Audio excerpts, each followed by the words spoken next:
আসসালামু আলাইকুম বন্ধুরা। দেশে যে হারে টিউমার রোগীর সংখ্যা বাড়ছে, তো আমরা প্রতিনিয়ত টিউমার রোগীর জন্য বা ক্যান্সার আক্রান্ত রোগীর জন্য আমরা বিভিন্ন ধরনের পরীক্ষা নিরীক্ষা করে থাকি। তো তার মধ্যে কমন পরীক্ষা হলো এফএনএসি এবং বায়োপসি।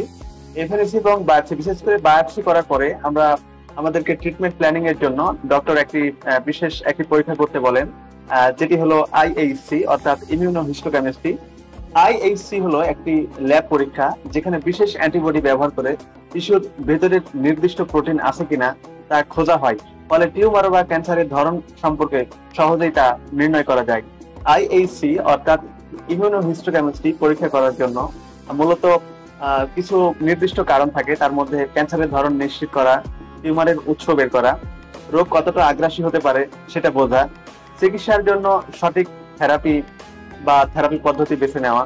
যেমন বিশেষ করে ব্রেস্ট ক্যান্সারের ক্ষেত্রে ইআরপিআর এবং এইসিআর2 স্ট্যাটাস দেখে হরমোন বা টার্গেট থেরাপি ঠিক করা হয়।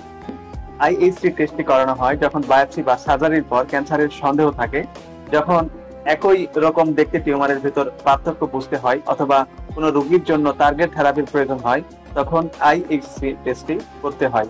সোজা কথায় বলতে গেলে আইএইচসি টেস্ট ক্যান্সারকে সঠিকভাবে চিনে নেওয়া এবং চিকিৎসার সঠিক দিক নির্দেশনা দেয়। তাই ডাক্তার যদি আইএইচসি টেস্ট সাজেস্ট করেন,